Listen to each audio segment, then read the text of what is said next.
आता आपल्या आवडत्या मालिकेचे संपूर्ण भाग मालिका प्रसारित झाल्यानंतर लगेचच पाहू शकता पूर्णपणे मोफत फक्त सन नेक्स्ट वर। भाऊ, तुम्हाला राग आलाय ना? मला कळलंय तुम्हाला राग आलाय आणि त्याचं कारण पण माहितीये मला। नशीब आमचं एवढं हिला कळलं तरी, नाहीतर ही ना नेहमीच आपल्या रागाकडे कानाडोळा करत असते। वहिनी, प्रसादने सांगितलं तुम्ही दोघे रागावले, मी लगेच तुम्हाला भेटायला आले। वा, कसं आहे ना, आता तू मला समजवणार, मग गिरिजा येणार, ती आमचा अपमान करणार, हे ना नेहमीच झालंय। तुझ्या गिरिजात ना काही फरक पडेल असं आता आम्हाला वाटत नाही। हा वहिनी, गिरिजाचा स्वभाव माहितीये ना तुला, तिचं बोलणं मनावर नको ना घेऊ। हो, पण तिचं बोलणं ना मनाला लागतं।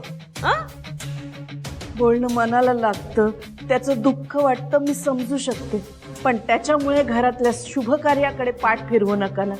तुम्ही घरातली वडीलधारी मंडळी आहात, तुमच्याशिवाय शुभ कार्य कसं पार पाडायचं?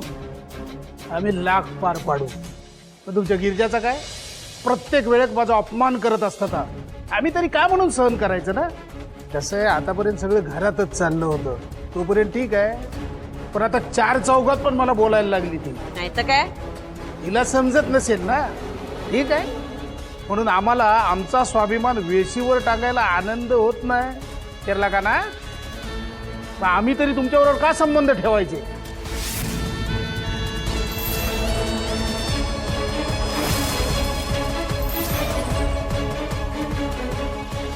भाऊ, असं नका बोलू, तुमच्याशिवाय घरातल्या मोठ्या मंडळींशिवाय माझ्या हर्षदाचं लग्न कसं पार पडायचं? निदान हर्षूकडे बघून तरी तिच्या लग्नाला या तुम्ही।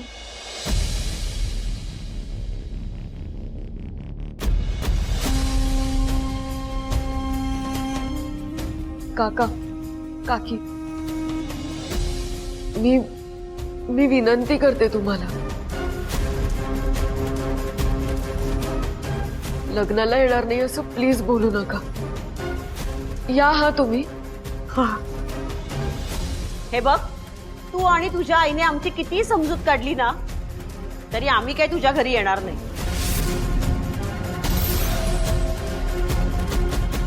ती गिरिजा असेपर्यंत तर अजिबात नाही।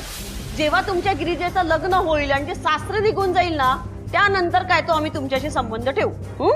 अगो वहिनी, हे बघ, आता ना हा विषय नको, याशिवाय काय बोलायचंय का? मला खूप काम आहेत। वहिनी, मी हात जोडते, मी माफी मागते तुमची, पण हर्षदाच्या लग्नाला तुम्हाला यावंच लागेल।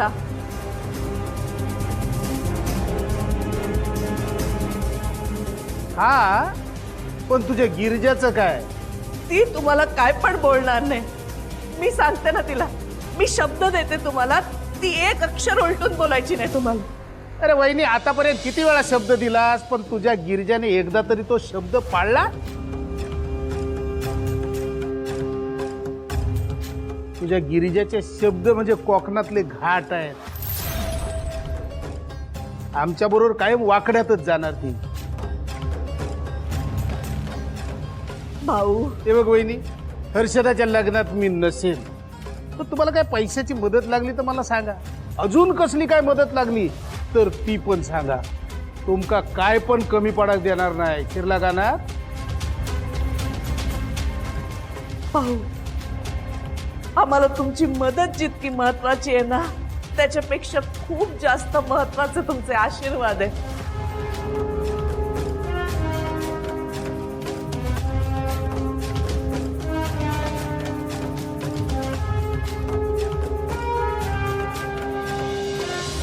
काय रे, तुझ्या काळीच काय दगडाचा काय रे? तेवढी विनंती करता तरी तरी तुला तुझा स्वाभिमान जपूचा? आता काय कुणा परक्याचं घर दे, तुझ्या सख्या भावाचं घर हा, ती त्याची बायको हा, आणि तिच्या पोरीचं लगीन हा, समजला बा? बघ औशी, तू उगाच असं काहीतरी बोला नको.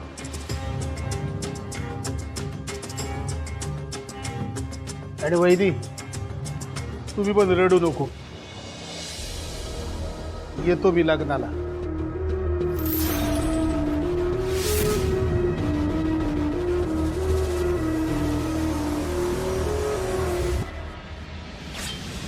पण जर गिरिजा मला काय वाईट साईड बोलली ना तर मी ऐकून घेणार नाही. शिरला का नाही? नाही भाऊ, ते सगळं माझ्याकडे सोडा तुम्ही. पण तुम्ही या लग्नाला येणं माझ्यासाठी खूप महत्वाचं आहे. आता तू एवढी हातापाय पडतेस, येतो आम्ही लग्नाला. जा जा लवकर घरी जा. दिवस कमी उरलेत आणि काम खूप आहे. थँक्यू काका, थँक्यू सो मच. या. येतो आम्ही. येतो हा. काय लागलं तर सांगा. हा. चल. हॅलो.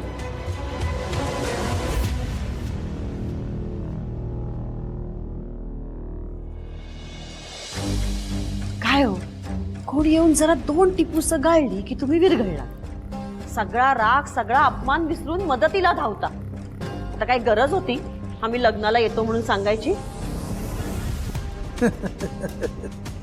रजनी, तू अजून ह्या रमाकांत मयेकरला पुरतं ओळखलेलं दिसत नाही. हो, रमाकांत मयेकर स्वतःचा झालेलो अपमान कधीच विसरणार नाही.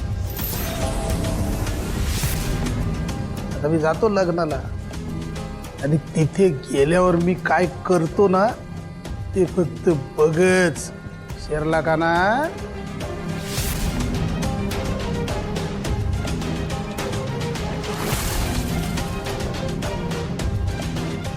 बघते ना मी, कळेलच मला.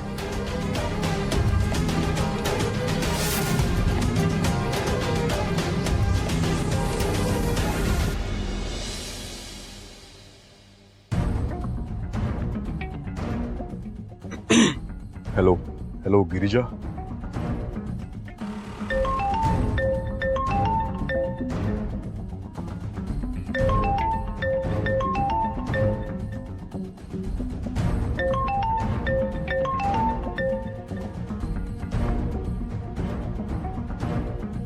हॅलो. हेलो गिरिजा. हां. ओळखलंस का? नाही. विवेक बोलतोय.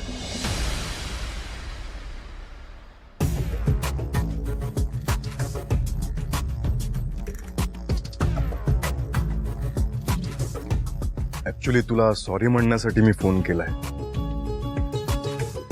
नाही म्हणजे ते पत्र मी तुझ्या पर्समध्ये ठेवलं आणि सगळा गैरसमज झाला. तुझ्या बहिणीचं लग्न मोडणार होतं. मी जबाबदार आहे सगळ्या गोष्टींना. मी माफी मागतो तुझी. नाही, ठीक आहे. जे झालं ते झालं. आता त्यावर न बोललेलंच बरं. नाही बरोबर आहे, पण सॉरी बोलणं हे कर्तव्य आहे ना माझं. तुला राग आलाय का माझा? अहो, तुम्ही कोण आहात? का माझ्या मागे लागलात? गिरिजा चिडू नकोस ना प्लीज. हे बघा, एकतर मी अनोळखी माणसांशी बोलत नाही आणि त्यात तुम्ही माझ्या मागे का लागलात हेच कळत नाहीये मला. प्रेम प्रेम करतो मी तुझ्यावर. प्रेम वगैरे एकतर या गोष्टींवर माझा विश्वास नाहीये आणि त्यासाठी माझ्याकडे वेळही नाहीये. गिरिजा प्लीज एकदा विचार करून बघ ना माझा. हे बघ, खरं सांगतो, खूप प्रामाणिकपणे प्रेम करतो मी तुझ्यावर. अहो, तुम्हाला मराठीत बोललेलं कळत नाही का? हे बघा, एकतर मी तुमच्याशी सरळ सोप्या भाषेत बोलतीये कारण मी तुमची कर्जदार आहे. साखरपुड्याच्या खरेदीसाठी तुम्ही पैसे दिले, त्याने माझी खूप मदत झाली. ते पैसे मी लवकरात लवकर परत करेन, पण ह्याचा अर्थ मी तुमच्याशी नेहमीच बोलेन असा काढू नका. ते पैसे परत केले की तुमचा आणि माझा संबंध संपला. हे बघ गिरिजा, ते पैसे माझ्यासाठी महत्वाचे नाही आहेत, कारण तुझ्या प्रेमाखातीर मी तुला दिलेले आहेत ते. पण एकदा माझ्याबद्दल तुला काही वाटायला लागलं ना, तर प्लीज आपण हे बघा, मी तुमचे पैसे परत केले म्हणजे मी तुमच्या प्रेमाला स्वीकारलं असं नाहीये. आणि कशाला भेटायचंय? हे हे सगळे तुमचे समज चुकीचे आहेत. हो मॅडम. हॅलो हॅलो गिरिजा,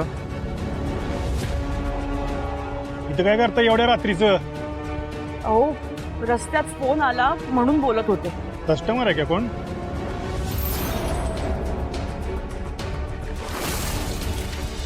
हो, काही काय बोलताय? मी नर्स आहे. नर्स? एवढ्या रात्री मेकअप करून रंगीबेरंगी साडी नेसून सुलतान टेकडीवर काय करताय तुम्ही? नर्स आहात ना? आयडिया आहे?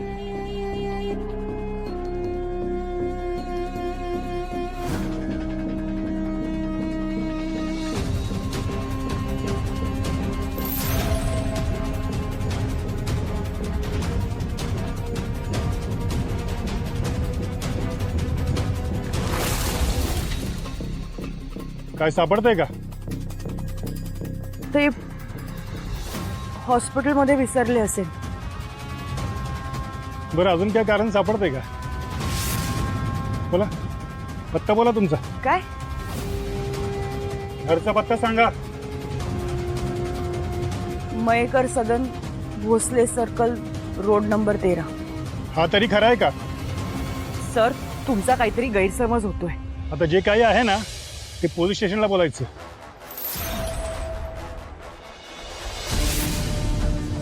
तुमच्यासारख्या मुलींना आम्ही चांगलंच ओळखतो. आम्हाला काय वेडे समजतं काय?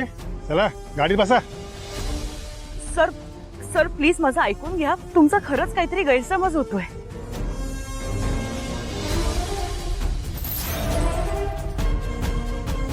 तुम्हाला जे काय बोलायचंय ना ते पोलीस स्टेशनमध्ये बोला. चला. साहेब साहेब, अहो हे काय असं? तुम्ही डायरेक्ट स्कूटरची चावी कशी काढून घेऊ शकता? आणि काही काय आरोप करताय? हे बघा, साहेबांचा फोन आत्ता. Jain sir. Sorry sir. Okay sir. Yes sir.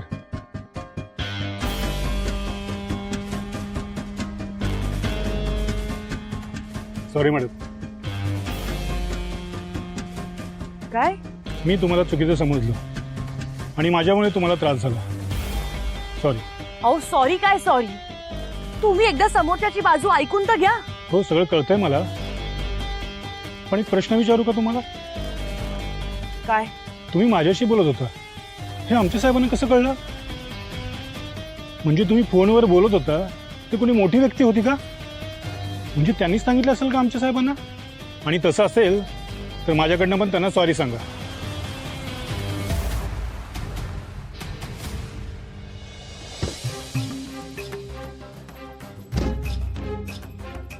Girija, काय झालं? तू इथे कशी काय? अरे काही नाही, मी फोनवर बोलत उभी होते तर हे साहेब येऊन काही उलटसुलट बोलायला लागले. अच्छा. साहेब नमस्कार, मी विक्रांत देसाई. काय बोलतायत मॅडम? काय नाही, मी त्यांची चौकशी करत होतो आणि माझ्यामुळे त्यांना जरा त्रास झाला. मी त्यांना सॉरी पण बोललो. अच्छा साहेब, मी ओळखतो या मॅडमना. सिटी हॉस्पिटलमध्ये नर्स आहे. बोलल्या मला त्या. आणि कसं आहे, चौकशी करणं आमचं कामच आहे ना. मग समोरच्याचं ऐकून घेणं हे पण तुमचं कामच असतं. काही आरोप कराल का हो? Sorry madam. गिरिजा, सोड ना, जाऊ दे ना. अगं गैरसमज होता. साहेब ठीक आहे, जाऊ दे. चला येऊ. हां. चला रे, गाडी काढा.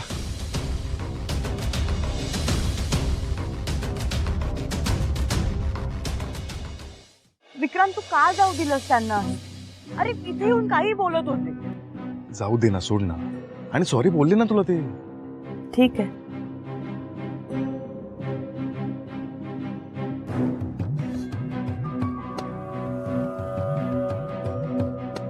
काय? तू इथे कसा काय? मी ऑफिसमध्ये होतो, मला उशीर झाला. घरीच जात होतो मी, तेवढ्यात मला तू दिसली. म्हटलं काय झालं काय कळे ना म्हणून थांबलो. अच्छा. बरं, मी पण निघते. मला पण घरी जायला उशीर झालाय. ठीक आहे, बाय. बाय.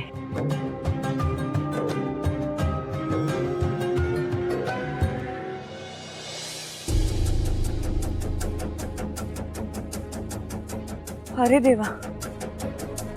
काय ग, काय झालं? अरे ते पोलीस माझ्या स्कूटरची चावी काढून घेतली आणि न देताच निघून गेले. आता अगं थांब थांब, तू पॅनिक नको होऊ. आपण उद्या पोलीस स्टेशनला जाऊया आणि चावी घेऊन येऊया, ठीक आहे? चल, मी तुला सोडतो. अरे पण स्कूटर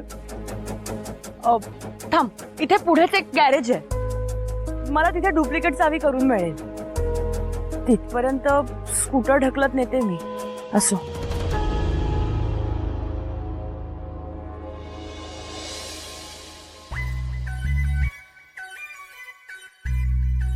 गिरिजा, थांब, मी ढकलतो. अरे चल. अरे विक्रांत, असू दे. अगं चल ग, चल. ये ये.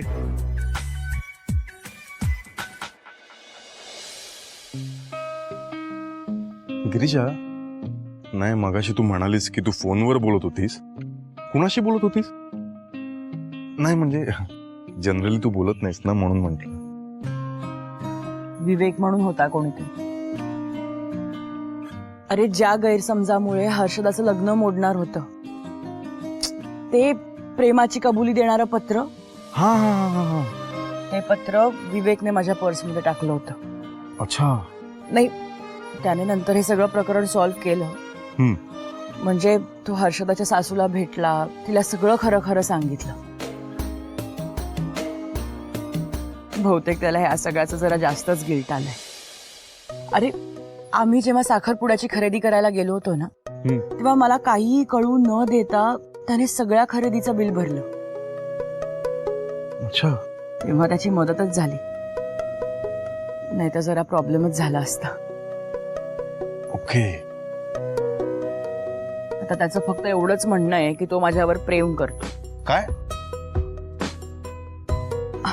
अरे तू असा का रिॲक्ट झालास? नाही म्हणजे तो म्हणाला का त्याचं तुझ्यावर प्रेम आहे? त्याला काय माहिती नाही का त्याचा गाल लाल होऊ शकतो? मला असं वाटतं ना, त्याला माहिती आहे म्हणून तो हे सगळं लांबून करतोय ना, समोर येत नाहीये. बरोबर. ज्या दिवशी मी त्याने दिलेले पैसे परत करायला जाईन ना, त्या दिवशी चांगलं बघून घेईन त्यांना. करशील लवकरच पैसे परत करशील? नाही, लवकर नाही. का ग? त्याचं असं म्हणणं आहे की जेव्हा मला त्याच्याबद्दल काहीतरी वाटेल ना, तेव्हा आपण भेटू. अच्छा. म्हणजे आता त्याला भेटायचं असेल तर त्याच्याबद्दल तुला काहीतरी वाटायला हवं. तुला हे माहितीये रे विक्रांत, तो किती चांगला असला, किती सभ्य असला, तरी मी त्याच्यावर प्रेम नाही करू शकत रे. अरे जेव्हा मी त्याला भेटेन ना, तेव्हा मी त्याला सांगणार आहे की गिरिजा आणि तिच्याबद्दलचं प्रेम या गोष्टींना वेळ देण्यापेक्षा आयुष्यात काहीतरी कर.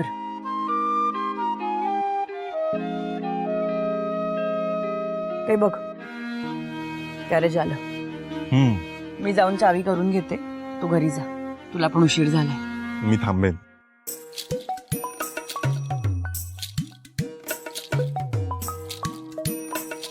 कोणाचा फोन आहे? आई. अरे विक्रांत, तू घरी जा, काकू चिडतील नाही तर. मी जाते, दे. हा.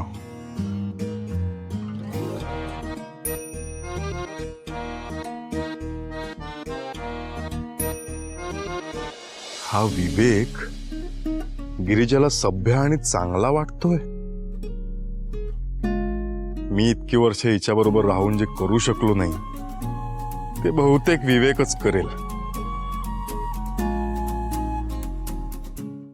विक्रांत, हे विक्रांत,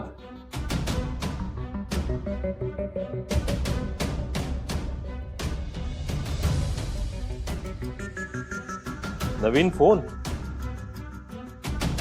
एवढा साधा फोन? विक्रांत एवढा साधा फोन कधीपासून वापरायला लागला? कारण हा फोन विक्रांतचा नाहीये, हा फोन विवेकचा आहे. विवेक? कोण विवेक? तुमचाच मुलगा विक्रांत हाच विवेक आहे. हे घोषवाक्य आहे. हे विक्रांत वाक्य आहे. मीच विवेक आहे. म्हणजे म्हणजे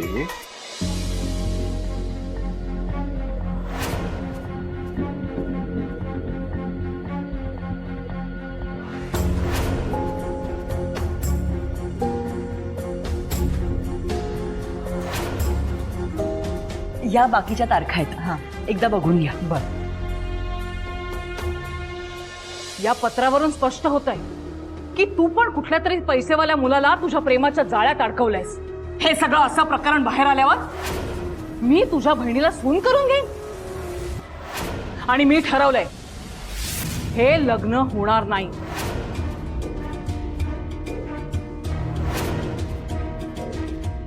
हे पत्र कोणीतरी माझ्या बॅगेत ठेवलं होतं. अरे आज ह्याच्यामुळे हर्षदाचं लग्न मोडायची वेळ आलीये. याच्यामुळे म्हणजे मी गुरुजींकडे गेले होते साखरपुड्याच्या तारखा विचारायला. त्यांनी त्या तारखा एका कागदावर लिहून दिल्या. तर तो कागद समजून मी हे पत्र विघ्नेशच्या आईला दिलं. या पत्रामुळे नको ते विचार करून हर्षदाचं लग्न मोडायचं असं सांगितलं त्यांनी. मॅडम, तिच्या पर्समध्ये पत्र सापडलं म्हणून तुम्ही लग्न मोडायला निघाला होता? पण त्याच्याशी तुझा काय संबंध? कारण ते पत्र तिच्या पर्समध्ये मी ठेवलं होतं. तू सगळा गैरसमज दूर केलास. तुझं नाव तरी सांग. माझं नाव विवेक. मला आधी या बिलाचं पेमेंट सांगा. मॅडम, या बिलाचं पेमेंट झालंय. कोणी पे केलं? हा, विवेक म्हणून होते, त्यांनी पेमेंट केलं. हे असं सगळं झालं. अरे माझ्या सोन्या, तुझं काय करू मी आता? तुम्ही काही करू नका. तुम्ही शांत राहा. जे काय करायचं ते मी करेन. नाही, ते सगळं ठीक आहे रे. आतापर्यंत तू एकदम मस्त केलंयस. पण आता ह्याच्या पुढे काय करायचं ना ते मी तुला सांगणार आहे. काय? तू सरळ गिरिजाकडे जायचं आणि तिला सांगायचं की मीच तो विवेक आहे. हेच हेच हेच हेच हेच मी करणार नाहीये. अरे पण का? कारण आतापर्यंत विवेक जे काय वागलाय ते तिला पटलंय, पण तिचं प्रेम नाहीये त्याच्यावर. जेव्हा तिला वाटायला लागेल तेव्हा जाऊन मी सांगेन की विवेक हाच विक्रांत आहे. देवा, विक्रांत असू दे नाही तर विवेक असू दे, कोणाबरोबर तरी गिरिजाचं जुळू देत आणि गिरिजा आमच्या घरात सून म्हणून येऊ दे.